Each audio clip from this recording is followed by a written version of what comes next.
ओम शांति। आज जो हम बुक पढ़ने जा रहे हैं वो मेरी फेवरेट बुक है और इसी बुक से मुझे प्रेरणा मिली थी कि मैं ये बुक पढ़ के सबको सुनाऊं और फिर और भी सारे बुक पढूं। तो ये जो बुक है इसका नाम है आदि रत्न।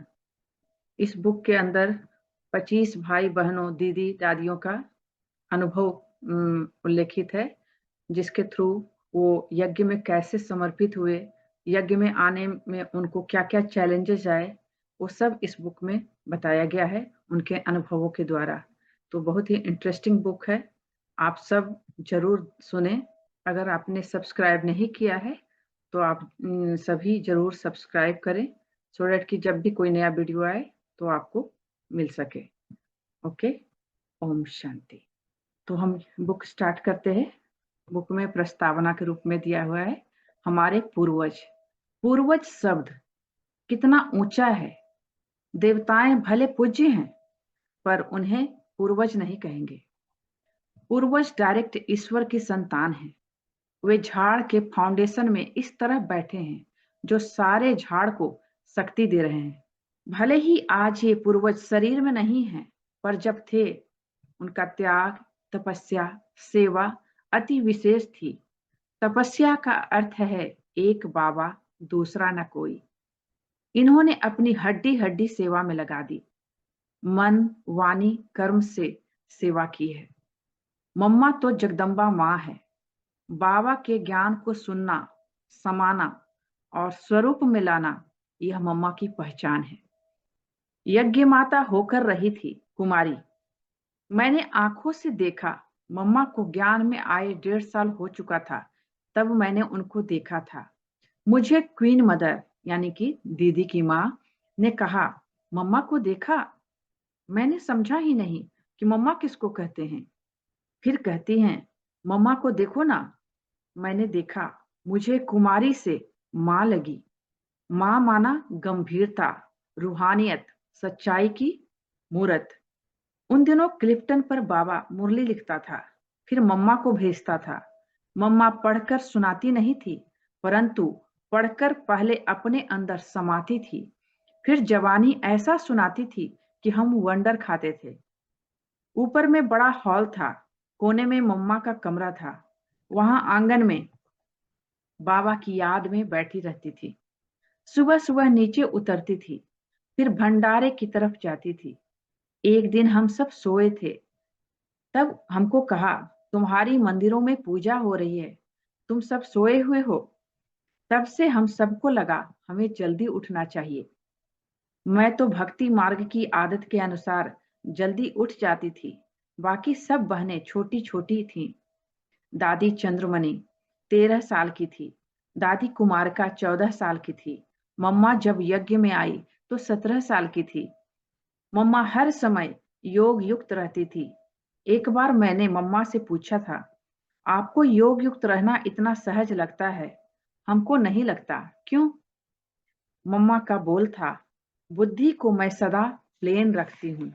अभी दादी जानकी जी थोड़ा थोड़ा सभी दादियों के बारे में जिनका कि अंदर में एक्सप्लेन किया गया है डिटेल में, लेकिन अभी दादी शॉर्ट शॉर्ट में थोड़ा थोड़ा सबके बारे में अपनी तरफ से बता रही हैं। ब्रिजेंद्रा दादी का त्याग अति विशेष रहा। लौकिक में बाबा की बहू थी। क्या हीरे जवाहरात थे उसके पास, कैसे ऊंचे कपड़े पहनती थी। क्या बाबा ने उसकी पालना की थी। जब शिव बाबा ब्रह्मा बाबा के तन में आया तो ब्रिजेंद्रा दादी ने फट से सब जेवर कपड़े त्याग कर दिए।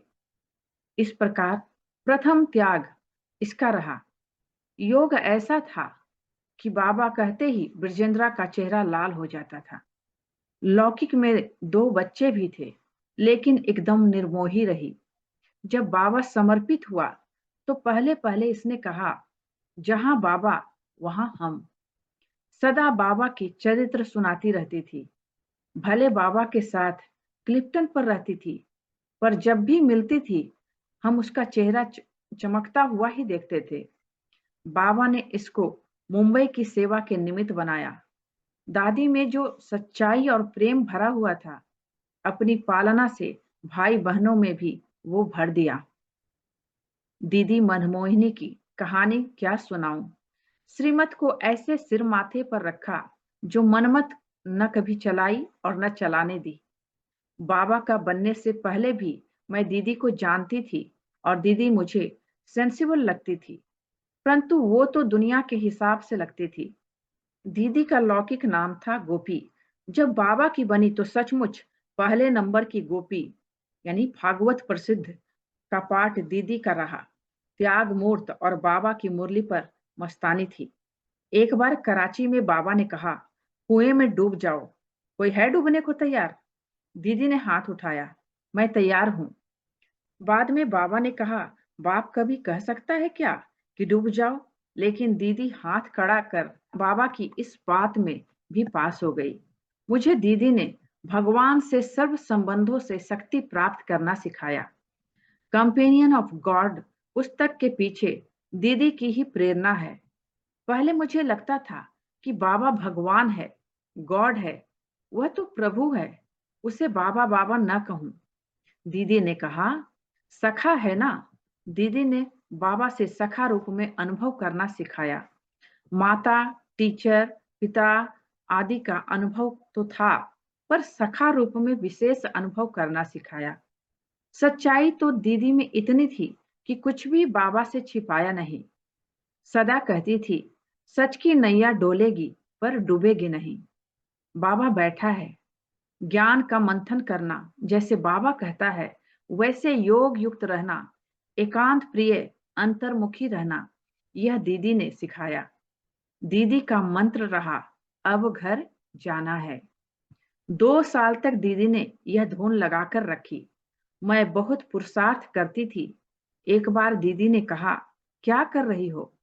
मुझे लगा मुझे रोना आ जाएगा कि मैं इतना अच्छा पुरुषार्थ नहीं करती हूँ। दीदी ने मेरा हाथ पकड़ा और कहा, पुरुषार्थ पुरुषार्थ कहकर शकल कैसी बना ली है। खुशी से पुरुषार्थ करो। तब से खुशी वाला पुरुषार्थ करने लगी। पहले मेहनत वाला पुरुषार्थ करती थी। दादी प्रकाश मणि को तो सब जानते हैं। दादी कुमारियों में सबसे पहले समर्पण हुई। अन्य कुमारियों को बैठकर पढ़ाती थी। बाबा की मुरली को अच्छी रीति धारण करती थी। मर्यादा सिखाती थी। दादी तो तब भी दादी थी। विश्व सेवा के लिए कराची में बाबा दादी को डायरेक्शन देता था, जैसे कि झाड़ का चित्र कैम्ब्रिज यूनिवर्सिटी में, ऑक्सफोर्ड में भेजना है, आदि आदि। यज्ञ सेवा, विश्व सेवा का संस्कार दादी में शुरू से ही था। दादी ने सच्चाई और प्रेम से बाबा के हाथ में हाथ देकर सेवाओं की वृद्धि की, स्वामान में रहकर और सबको सम्मान देकर वृद्धि की। पांडव भवन, ज्ञान सरोवर से लेकर शांति वन तक सेवाओं को 4 चांद लगाया। कराची में बाबा दादी को मुन्नी मम्मा कहते थे। चंद्रमणि दादी जितनी त्यागी उतनी तपस्वी थी। तपस्या में एकदम दृढ़ मूर्ति, उसको साधारण रूप में कभी नहीं देखा, कभी उसमें इच्छाएं नहीं देखी। मुझे स्टेज मिले, कभी यह चाहना नहीं देखी। कितने घमासान होते थे पंजाब में, पर दादी चंद्रमणि के आने से शांति सुख का राज्य हो गया। जब बाबा योग का प्रोग्राम देता था तो दादी चंद्रमणि सबसे आगे रहती थी, योग युक्त रहती थी। गंगे दादी के लिए बाबा कहता था, हर गंगे, क्योंकि मनोहर दादी का नाम पहले हरि था। दोनों आपस में सखियां थी। गंगे दादी बांधेली थी, घर का त्याग किया था। ज्ञान योग में बड़ी मस्त थी। भाषण बहुत अच्छा करती थी। बाबा दोनों यानी गंगे दादी, मनोहर दादी को मिलाकर हर गंगे कहता था। जब इलाहाबाद में कुंभ मेला हुआ तो कानपुर और लखनऊ का सेंटर खुला। गंगे दादी कानपुर में रही। वहां से बहुत अच्छे अच्छे युगल निकले। साधु संतों, महात्माओं का उद्धार करने के निमित्त बाबा ने गंगे दादी को बनाया। दादी हृदय पुष्पा चंद्रमणि दादी की बड़ी बहन थी, प्रेम की अवतार थी। बाबा के लिए प्यार बहुत था। बेंगलोर में रही, वहां की भाषा क्या और दादी की भाषा क्या, फिर भी उनकी बहुत बहुत अच्छी पालना की। मेरे साथ बहुत प्यार था। मैं पूना में रहती थी। हम आपस में विचार करते थे कि सेवा के बारे में जो बाबा के प्लान्स हैं, डायरेक्शन हैं, वे पूरा करेंगे। इसने बाबा के सब डायरेक्शंस को प्रैक्टिकल स्वरूप बेंगलोर में दिया। बाबा कहता था, घर घर में गीता पाठशाला होनी चाहिए। दादी हृदय पुष्पा ने यह करके दिखलाया। विश्व किशोर भाऊ सारे यज्ञ का फिक्र रखता था ताकि बाबा बेफिक्र रहे। कराची से स्टीमर में चढ़ाकर विश्व किशोर दादा हम सबको आबू में लेकर आया। कार बस भी स्टीमर में चढ़ाकर ले आया। हम सब बहनों का इतना ख्याल रखता था कि किसी को जरा भी खांसी बुखार न हो। मुझे उनसे बहुत सीखने को मिला। इकोनॉमी से भी चलना, यज्ञ की सब जिम्मेवारियां भी संभालना, सबकी तबीयत का भी ध्यान रखना, ये उनसे सीखा। कोलकाता से उसने होम्योपैथी दवाइयों के बारे में जानकारी प्राप्त की थी। मुझे कॉपी में लिख कर दी कि अमुक बीमारी में यह दवाई देना। अभिमान का तो नाम ही नहीं था। सब सरकारी काम करता था। पांडव भवन का स्थान लिया और भी बहुत सारी जिम्मेवारियां उठाई। जब हम कहते थे, भाऊ आप इतनी सारी सेवाएं करते हो, तो कहता था, मैं थोड़े ही करता हूं। बाबा ने कहा, हो गया। भाव को ये शब्द कंठ थे, जैसे ब्रह्मा बाबा कहते थे, ऊपर की ओर इशारा करके। वो करता है। ब्रह्मा बाबा ने कभी नहीं कहा मैंने किया। बाबा में मैं शब्द था ही नहीं। बाबा ने उसको कहा था कि तुम सूट बूट और हैट पहनो, ऐसे व्हाइट कपड़ा पहनकर नहीं रहो, क्योंकि बाहर वाले लोगों से मिलना होता है। बाहर वाले लोग भी इसे सलाम करते थे। इतना इसके प्रति रिगार्ड था। भाव को कृपलानी कहकर याद करते थे। भाव ने जब शरीर छोड़ा तो बहुतों ने कहा, कृपलानी जैसा यहाँ और कोई नहीं है। जब ऑपरेशन कराने मुंबई जाना था तो हिसाब किताब का सारा कारोबार रमेश भाई को और बाबा के ज्ञान को लिखने आदि का सारा कारोबार जगदीश भाई को सुपुर्द करके फिर गया। संतरी दादी उसकी युगल थी, पर कभी किसी को पता नहीं पड़ता था कि ये आपस में युगल हैं। मनोहर दादी अति मीठी थी। हम सदा ही आपस में मिलकर ज्ञान की रूह रिहान करते थे। योग की बहुत अच्छी लेन देन की। पुरुषार्थ में हम एक दो से रेस करते थे। दादी शांतामणि शुरू से बड़ी मीठी, सच्ची, शांत मूर्त होकर चली। शुरू से बाबा के साथ बड़ी फेथफुल रही। बाबा इनको सचली कौड़ी और हर की पौड़ी कहते थे। शांति वन में बैठकर मुरली सुनाई और शांति वन की शोभा बढ़ाई। सभी को आदि रत्नों का अनुभव कराया। देवता कमल सुंदरी दादी शुरू से लेकर ट्रांस में जाती थी। बाबा मम्मा ने इसे मेरठ की सेवा पर रखा था। दादी पुष्प शांता का त्याग भी अति विशेष था। पति भी था, बच्चे भी थे, जापान में कारोबार था। इसको पहले पहले मम्मा का साक्षात्कार हुआ था। मम्मा को लक्ष्मी रूप में देखा था। मुंबई के कोलाबा सेंटर पर रहकर बहुत अच्छी सेवाएं की। ध्यान में भी जाती थी, भोग भी लगाती थी। जब बाबा बॉम्बे में होता था तब दादी पुष्प शांता की सूरत मूरत से कई प्रकार की सेवाएं हुई है। आनंद किशोर दादा, ब्रह्मा बाबा और मनमोहिनी दीदी दोनों का संबंधी था। दीदी के तो देवर का लड़का था और बाबा के भाई की बेटी का युगल था। बाबा का त्याग और समर्पण देखकर इसको भी अंदर से आया, मैं भी बाबा का बच्चा बन जाऊं। बाबा के प्रति बहुत रिगार्ड था। पहले आनंद किशोर दादा ही अंग्रेजी जानता था। जगदीश भाई के आने से पहले बाबा को अंग्रेजी में कुछ भी लिखना होता था तो आनंद किशोर दादा को ही डायरेक्शन देता था। दादा विश्व रत्न ऑलराउंडर था। मन वचन कर्म से बहुत सेवाएं की। भोजन करते वक्त कभी बोलते नहीं देखा। जैसे ब्रह्मा बाबा टांग पर टांग चढ़ाकर योग करता था, वैसे अमृत वेले यह भी करता था। जब चलता था तो विदेशी भाई बहनें मेरे से पूछते थे कि ब्रह्मा बाबा ऐसे चलता था क्या? यह चलता फिरता फरिश्ता था। संतरी दादी एकदम शांत मूर्त थी।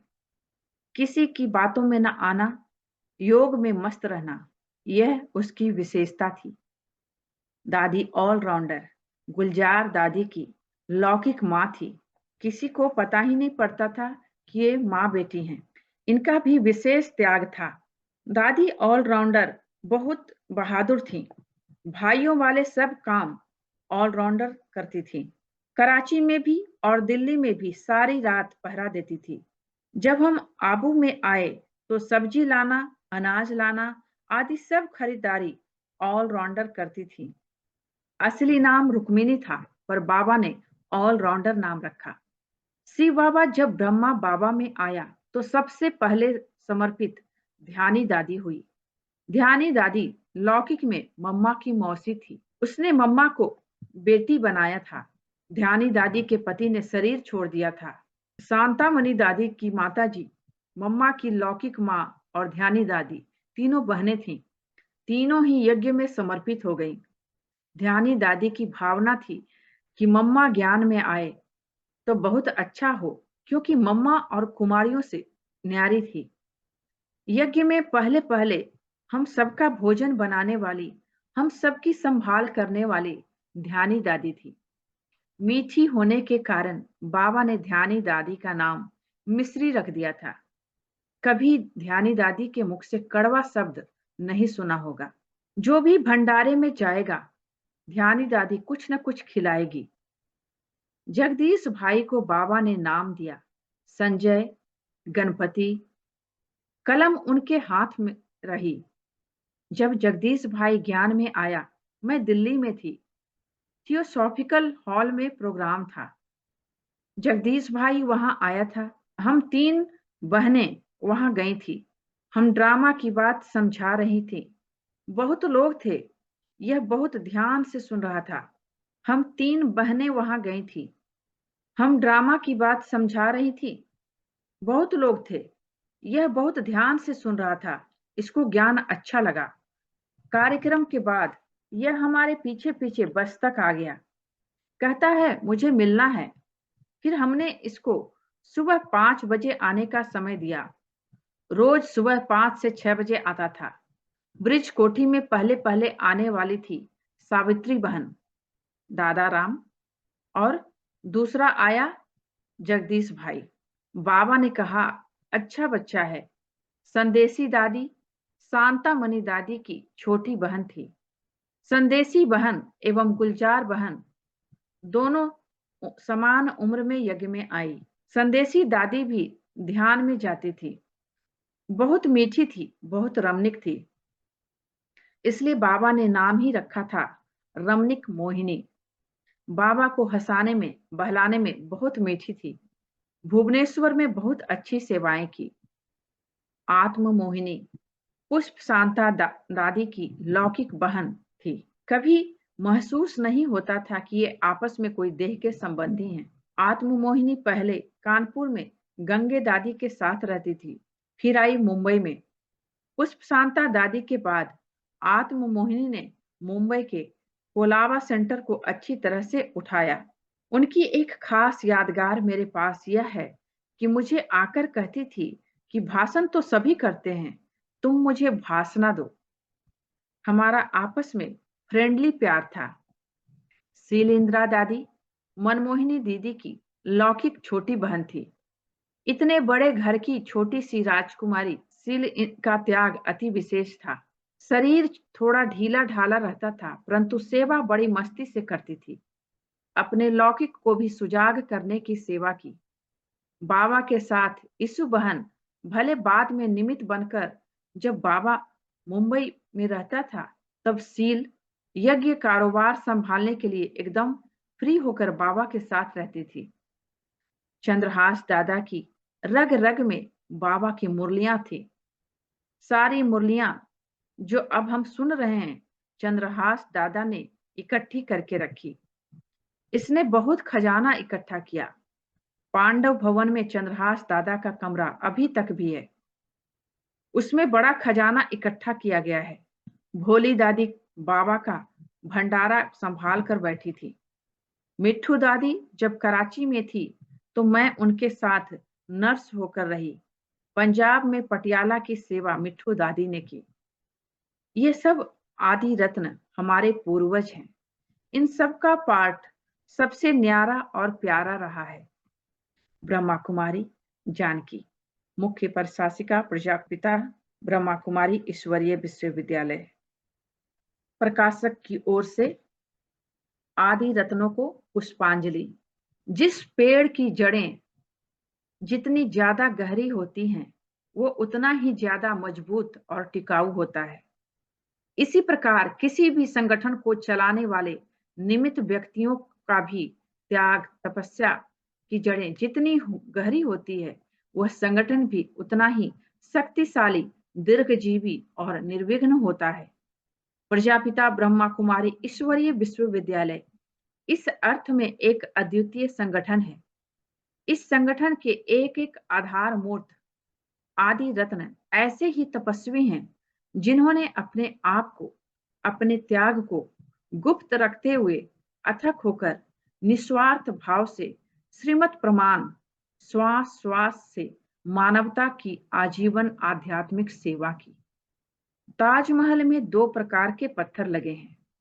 एक संगमरमर के चमकदार पत्थर जिनकी चिकनाहट और सफेदी लोगों को आकर्षित करती है, और दूसरे वे पत्थर भी हैं जो मौन भाव से नींव में पड़े हैं, किसी को दिखाई नहीं देते, पर सारा भार उठाए हुए भी अचल अडोल हैं। इस यज्ञ के आदि रचयिता प्रजापिता ब्रह्मा तथा आदि देवी जगदम्बा सरस्वती के साथ 14 वर्ष की तपस्या का तेज अपने में समाये हुए हमारे आदि रत्न भी ऐसे ही गुप्त रत्न थे।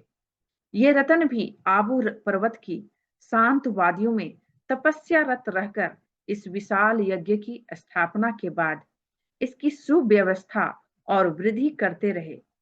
एक तरफ यज्ञ फलता फूलता गया, ब्रह्मावत्सों की कतार लंबी होती गई और ईश्वरीय कार्य की तरफ संसार की आंखें भी आकर्षित होने लगी, और दूसरी तरफ अपनी हड्डी हड्डी यज्ञ सेवा में समर्पित कर ये आदि रत्न अव्यक्त अवस्था के समीप पहुंचते गए। लेकिन अव्यक्त होकर साकार द्वारा वे आज भी यज्ञ रूपी विशाल वटवृक्ष की जड़ों को सींच रहे हैं। शरीर में ना होते हुए भी हमारे दिलों के अति समीप हैं। उनकी उपस्थिति का एहसास हम हर पल करते हैं। उनका यश शरीर, कर्तव्य शरीर और धारणा शरीर आज भी नित्य हमारा मार्गदर्शन करता है। उनसे जो सीखा है वो जीवन की अमूल्य धरोहर है। उन सब बड़ों के प्रति हम करबद्ध कृतज्ञ हैं। अपनी इस कृतज्ञता के फलस्वरूप उनके कदमों पर कदम रखकर चलने के लिए दृढ़ संकल्पित भी हैं। यह पुस्तक उन सभी आदि रत्नों के प्रति विनम्र श्रद्धांजलि है। कुछ का उल्लेख स्थानाभाव के कारण भले ही इसमें नहीं हो पाया है, परंतु उन सभी का त्याग और तप अविस्मरणीय है। आने वाले ब्रह्मावत्स अपने इन पूर्वजों के साकार जीवन की झलकियां पढ़ सुनकर अपने को भी उसी त्याग तप के सांचे में ढाल सके, यह हार्दिक शुभकामना है और यही पुस्तक की सफलता भी है। पुस्तक का निर्माण आदरणीय दीदी जानकी जी के दृढ़ संकल्प से साकार हुआ है। साथ साथ जिन भाई बहनों ने अपने अमूल्य अनुभवों को लिपिबद्ध कराया, आदि रत्नों के जन्म और जीवन से संबंधित तिथि विवरण, फोटो आदि का सहयोग दिया, ऑडियो वीडियो काउंटर ने सहेज कर रखे हुए पुराने संस्करण उपलब्ध कराए, जिन्होंने टाइपिंग और पुस्तक की पेज सेटिंग की अनमोल सेवा की तथा प्रत्यक्ष अप्रत्यक्ष सहयोग दिया, उन सभी का मैं हृदय से आभारी हूँ।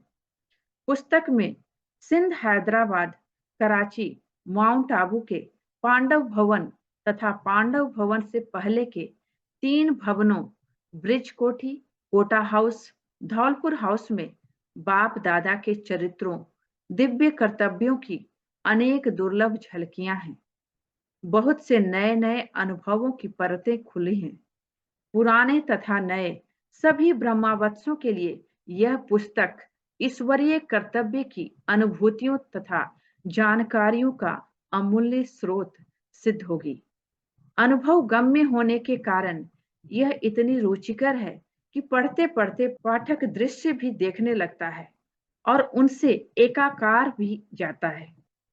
कभी वह सिंध हैदराबाद की गलियों में प्रभु प्रेम में रंगी अबोध गोपियों के भोलेपन और त्याग का साक्षात्कार करता है, तो कभी कराची की मौन तपस्या की गहन शांति में खो जाता है।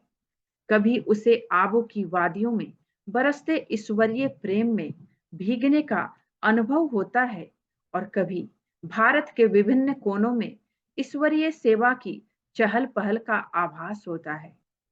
साहित्य प्रसिद्ध नौ रसों को अपने में समाये हुए यह पुस्तक सहजता से सर्वप्रधान ईश्वरीय रस में आकंठ डुबोने में सक्षम है।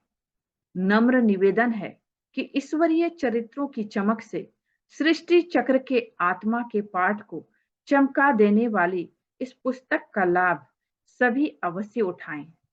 ब्रह्मा कुमार आत्म प्रकाश जी। अभी इसमें विषय सूची है, सभी दादियों और भाइयों का नाम है जिनका कि अंदर में उल्लेख है। तो सबसे पहले हैं मातेश्वरी जगदम्बा सरस्वती। तो हम सभी ऐसे अनुभव करें कि हम सब भी उस समय यज्ञ के आदि में हम सब उनके साथ हैं और इस अनुभवों के साथ अपने आप को भी उसी स्थान पर अनुभव करें। ओम शांति। मातेश्वरी जगदम्बा सरस्वती, आपका लौकिक नाम राधे था। आप यज्ञ की स्थापना के समय जब बाबा के पास आई, बाबा ने आपको ओम राधे नाम से संबोधित किया। बाबा की आप उस कमेटी की हेड थी। बाबा ने आपको कन्याओं माताओं की संभाल करने, यज्ञ को सुचारू रूप से चलाने तथा मातृ स्नेह एवं पालना देने के निमित्त बनाया। इसलिए आपको नाम मिला जगदम्बा सरस्वती, ब्रह्मा की पहली मुख संतान। बाबा ने आपके भविष्य को देखते हुए आपको साक्षात्कार कराया कि आप राधे ही भविष्य की अनुराधे अथवा श्री लक्ष्मी बनने वाली हैं। इसी आधार से आपके अंदर में वे सब लक्षण आते गए और आपने यज्ञ माता बन यज्ञ वत्सों की पालना की। आपकी वाणी में अति मधुरता और स्पष्टता थी जो हर एक उसे सहज समझकर ग्रहण कर लेता। आप योगनिष्ठ थी। आपको सदा हाजी का पाठ पक्का था। बाबा के मुख से जो निकला वह बिना कुछ सोचे आप तुरंत कर लेती। आप में पवित्रता का ऐसा बल था जो आसुरी वृत्तियों वाली आत्मा सामने आते ही परिवर्तन हो जाती। आपकी दृष्टि से योग का जौहर दिखाई देता था। आपने भारत के विभिन्न प्रांतों में जाकर सेवाओं का खूब विस्तार किया। अनेक विघ्नों में अचल अडोल एक रस स्थिति रही। आप 24 जून 1965 में अव्यक्त वतनवासी बन गई। राजयोगिनी दादी जानकी जी मम्मा के बारे में अपने अनुभव इस प्रकार व्यक्त करती हैं। गुप्त पुरुषार्थी, मम्मा की कितनी महिमा करें, वो तो हैं ही सरस्वती माँ। मम्मा में सतयुगी संस्कार इमर्ज रूप में देखे। बाबा की मुरली और मम्मा का सितार बजाता हुआ चित्र आप सबने भी देखा है। बाबा के गीत बड़े प्यार से गाती रही, परंतु पुरुषार्थ में गुप्त रही। इसलिए भक्ति मार्ग में भी सरस्वती नदी को गुप्त दिखाते हैं। मम्मा से काली देवी का अनुभव हुआ। उनके सामने जाते ही सबका उद्धार हो जाता था। शीतला भी मम्मा ही है। मम्मा के शीतला रूप के मंदिर अनेक स्थानों पर हैं। जगत अम्बा के रूप में उन पर चढ़ावा चढ़ता है। हम सब जो यज्ञ से खा रहे हैं, यह यज्ञ माता पर चढ़ा हुआ चढ़ावा ही तो है। यज्ञ का देगड़ा, द्रौपदी का देगड़ा कभी खाली नहीं होगा। मम्मा पहले राधे, फिर सरस्वती, फिर जगदम्बा बनी।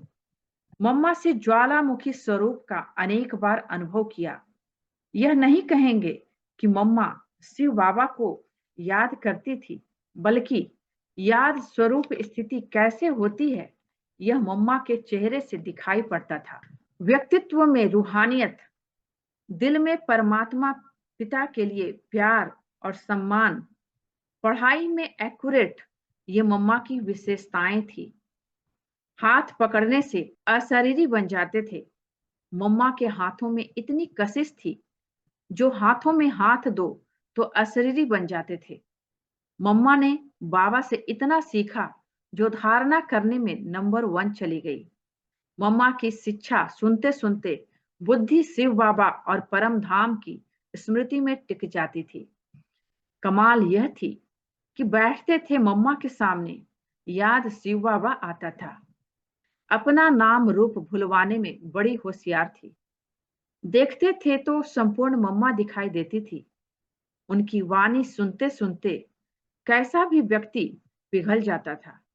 बोल में इतनी रूहानियत थी, जो तुरंत देहभान भुला शांति धाम का अनुभव कराती थी। दिल कहता था, मम्मा के सामने आवाज में कैसे आए।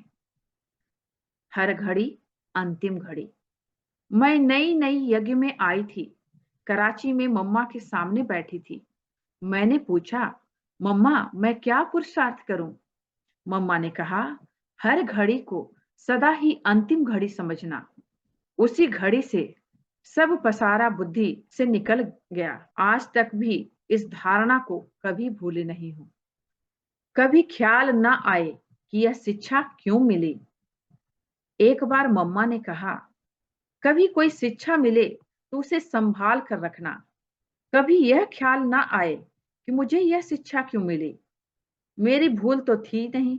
शिक्षा बड़ी काम की होती है, समय पर बड़ी काम में आएगी। तब से लेकर बुद्धि में एक बॉक्स बनाया हुआ है।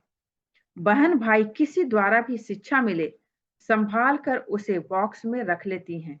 यह महसूस कभी नहीं किया कि यह कौन होता है मुझे शिक्षा देने वाला।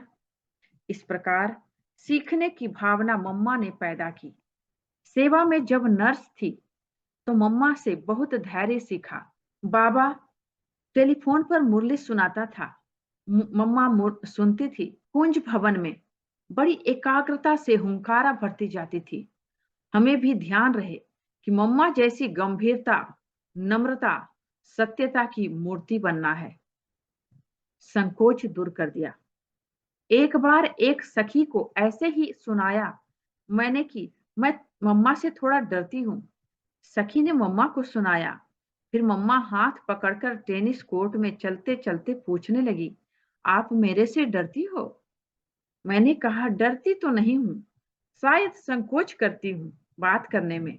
उसी घड़ी मम्मा ने मेरा संकोच दूर कर दिया, बहुत हल्का कर दिया। उस दिन के बाद भाग्य खुल गया। मैं नर्स थी। मम्मा राउंड लगाने आए तो भी मेरा हाथ हाथ में ले ले। जब भी सामने जाऊं बोले, आओ बैठो। बाबा ने अपने समीप लाया। सम्मुख और समीप रहने से समान बनना सहज हो गया। उतावली से फोर्स से कभी मम्मा नहीं बोला। वे सेकंड में समझ जाती थी कि अब इसके व्यर्थ ख्यालात शुरू हैं। मीठा इतना बोलती थी मानो लोरी दे रही हो, परंतु उस लोरी में नींद नहीं आती थी, बल्कि आत्मा उठकर खड़ी हो जाती थी। व्यर्थ का समापन कर देना सामने बिठाकर यह मम्मा में देखा। ड्रामा के पट्टे पर अडिग अडोल, दृष्टि से ही सब कुछ सिखा देना, यह मम्मा को आता था। मैंने पूछा, मम्मा मुझे क्या करना है? पहले तो बताया नहीं, फिर बोली सब ठीक है। फिर इशारे से कहा, किसी का अवगुण चित्त पर रखती हो? उसी दिन से कान पकड़ लिया। शांत चित्त, उदार चित्त तब बनेंगे जब चित्त साफ होगा। योग बल क्या होता है मम्मा से सीखा है। पूना में 1.5 महीना मम्मा हमारे पास थी। लगता नहीं था कि मम्मा के शरीर को कोई तकलीफ है। शांतामणि दादी के लिखे हुए मुरली के नोट्स रोज मम्मा के पास आते थे। नोट्स पढ़ती थी, बाबा की मुरली पढ़ती थी, टेप भी सुनती थी। भले ही रात के 11 बज जाएं, फिर भी मुरली पढ़ने का नियम पक्का था। मम्मा बाबा की आज्ञाकारी, चाहे कुछ भी हो जाए, अचल अडोल रहने वाली थी। किसी के शरीर छोड़ने का समाचार सुनाओ तो बोलेंगी, अच्छा, ड्रामा। मम्मा बेंगलोर गई थी। वहां के भाई बहनों को मम्मा से बहुत प्यार मिला, तो छुट्टी देते समय सबकी आंखें भर आई। मम्मा उसी अचल अवस्था में रही। फिर हमारे पास पूना आई। भाई बहनों ने पूछा, यहाँ से जाकर हमें भूल जाएंगी? मम्मा ने कहा, और क्या करेंगी? मम्मा ड्रामा के पट्टे पर अडिग अडोल रहती थी। इनको होवे तो पता चले। मम्मा जब मुंबई में ऑपरेशन कराने आए थे, हम भी वहीं थे। कई लोग पूछते थे, क्या आपके गुरु हैं ये? तब बाबा ने कहा, बोलो, बाप दादा हैं। तब से बाप दादा नाम प्रचलित हो गया। बाबा ऑपरेशन कराने हॉस्पिटल में अपने कमरे में आए। शरीर चद्दर से ढका पड़ा था। कहने लगे, मुझे कलम दो, मुरली लिखूं। 6 पेज की मुरली लिखी। कितना बाबा का प्यार हम बच्चों से है। हमने पूछा, मम्मा, बाबा को शरीर की तकलीफ क्यों हुई? मम्मा ने कहा, नहीं तो मनुष्य कहेंगे, इनको होवे तो पता चले। यानी शरीर को कुछ हुआ तो पता चला कि स्थिति कैसी हो। बाबा की उस घड़ी की स्थिति देखी, बड़ी वंडरफुल थी। देह में होते हुए भी जैसे देह के असर से पूर्ण मुक्त थे। ओम शांति। इसके आगे अगले वीडियो में हम सुनेंगे। तो सभी को बहुत बहुत धन्यवाद और बाबा को भी धन्यवाद। ओम शांति।